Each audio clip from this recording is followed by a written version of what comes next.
I think they're not yet a great defensive team, and yet with 6 minutes to go in that Clipper game, they made key stops. And I said, of all those game ones, a lot of them don't feel like they mean a lot.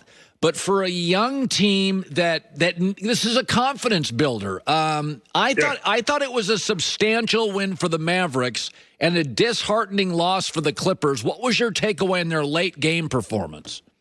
I kind of agree with your sentiments, Colin, when you start talking about game one. I think the game was more important for Dallas than the Clippers, mainly because I just think the Mavericks, to your point, they want to build some momentum, some confidence as a basketball team, and I think still in game one did that. Obviously, Luka is all world when it comes to the game at this stage in his career, but collectively, Dallas was a better team on both sides of the basketball, and they put a lot of pressure, Colin, if you would, on the Clippers, a team that I think everybody is waiting to see whether or not they can handle the pressure of the playoffs. They had a debacle finish last year with Kawhi and Paul George, and I really feel like Dallas is playing with house money and can beat the Clippers. That's simple for me.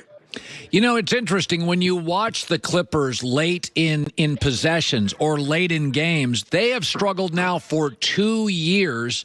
We know they have the talent, but if you were coaching the Clippers, how do you turn around their late game woes? You know, Colin, I would tell them not to give a you-know-what. I think the guys like Paul George, Kawhi Leonard, they listen to the noise, and you can almost care too much sometimes as a go-to superstar player. You care to the point where you're worried about what people are going to say, what they're going to think about you at some juncture and throughout the series. And I don't think LeBron gives us a heck what people say. I don't think Kyrie Irving cares. Kevin Durant, they don't care. So they go out, and I think it frees them up to be themselves. You know, you can do it for 3 quarters, but what basketball in the NBA comes down to, especially, Colin, during the playoffs, is quality possessions, whether or not you can execute, get what you want on both sides of the ball.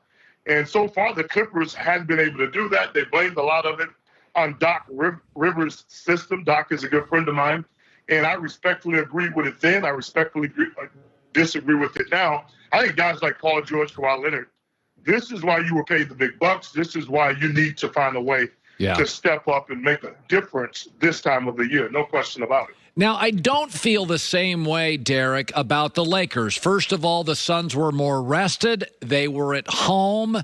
It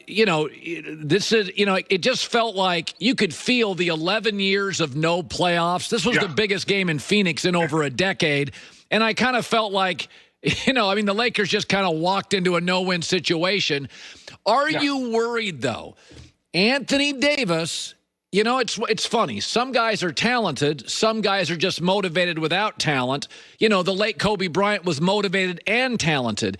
I always feel with I always feel with AD that you got to light a fire under him about 3 times a month. And does that worry you that he kind of sleepwalks through big portions of games and series? Colin, it doesn't worry me. I played for the Lakers for 1 year. I played against them throughout my career. So I'm not gonna make any bones about it. I hope the Lakers lose against the Phoenix Suns. Monty Williams is a great friend of mine. I played with him in New York. And when it comes to AD, why should you have to light a fire under a guy that's an all-pro, all-NBA basketball player that most people think is a top 10 player in this league? I think once you get to the playoffs, you should be self-motivated as a team. And you should go out and you should set the example that's needed to be. I think a bigger problem for these guys is just the cohesion. Injuries will slow you down as a team. And they're clearly slowed the Lakers down somewhat. LeBron is not 100%. Anthony Davis missed 30-plus games with an Achilles problem throughout the year. And I don't think basketball is a game this time of the year that you can just turn on and turn off like a light switch. And the pressure, as AD alluded to, the pressure is solely on him to find a way to be better, to play better. They're playing a very energetic team, and I think that's the worst matchup for a Laker team that has dealt with a lot of shortcomings as far as injuries are concerned. You know, back in the 94 finals, you were one of the most dependable Knicks scorers when you guys played the Rockets. You guys lost in 7 games. Yes, sir. But it's funny, if you even go back to Walt Frazier, who was like a 7-time defensive, My favorite player all time. Yeah. That's my guy. Now, he may have been cool, and he had a nice jumper, but he was about defense, and then Pat Riley's teams were about defense, and this team's about defense. So when I watch the Knicks, they do take me back, to a bygone era. Yeah. This is what they've always been. Even the Willis Reed, Walt Frazier team was really about defense. They are so limited offensively, Derek. How far can they go? Well, that's an interesting question, and I think to answer that question is they got the right matchup, because I think these teams are really evenly matched when you start talking about what they do as a team, both offensively and defensively.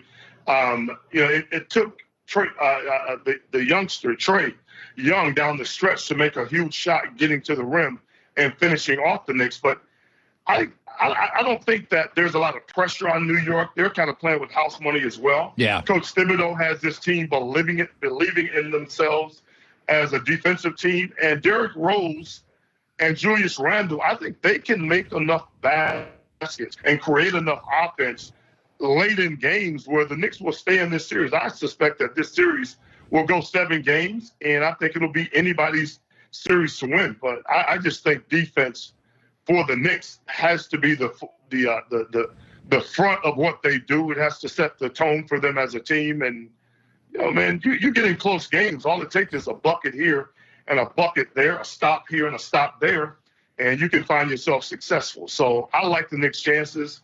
I love my time in New York, and I'm rooting for the Knicks. It's interesting.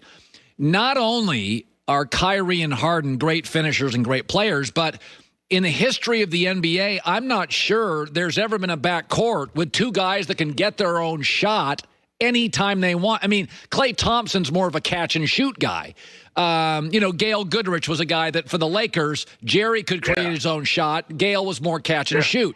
I look at these two and I think, do you ever worry about Brooklyn that backcourt is so damn talented, points come so easy, that in crisis, in close games, it could be a problem?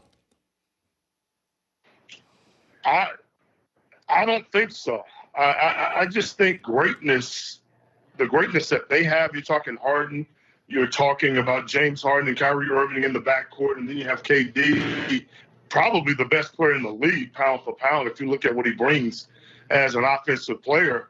I don't worry about that. I worry more about their focus, especially Kyrie sometimes. I worry more about whether or not they can defend. Boston is not going to put a lot of resistance up. As far as the worst Brooklyn is going to play was game 1. Yeah. I think things get better for the Nets. I don't think they're gonna fall down and not play like they're not going to play like they played the other night. They're going to be better. They're going to be more focused. They're going to be more, tied together, if you would, as a team. And Boston is just shorthanded and don't have enough to handle what Brooklyn is. But moving forward, when they start to face Philly and they play the Milwaukee Bucks, Colin, that's when you can concern yourself a little bit, because there's more defense. There's more manpower on those other top Eastern Conference team that can challenge the Nets. But I think the Nets is going to win the Nets, barring any injury and staying healthy. I think they're going to win the championship. It's just that simple, because they can look at each other and turn a switch on the offensive end of the floor. Not overall, but they can certainly get hot at the right time and, go on the kind of runs that it takes to win a championship. By the way, you do Mavs games, so you see Luka every night, and you played 16 years in the NBA. You were a former first-round pick. Yes, does Luka even remind you of anybody you played with or against in your career? We're always trying to compare people, right? Yeah. They try to compare you to Skip Bayless and different people right on the air. And I love Skip, but I'm a Colin Cowherd fan to the end. Luka is Luka, man. And the one thing the biggest compliment I can pay this kid, man, he's just in his 3rd year. And when Luka faces the best players, in the league. Paul George, Kawhi Leonard, LeBron James, James Harden, Kevin Durant. He plays his best basketball. Yeah. And to me, that's a guy that's waiting. He's waiting to seize the moment of an opportunity to outduel the best in the league. And I don't think you can take that kind of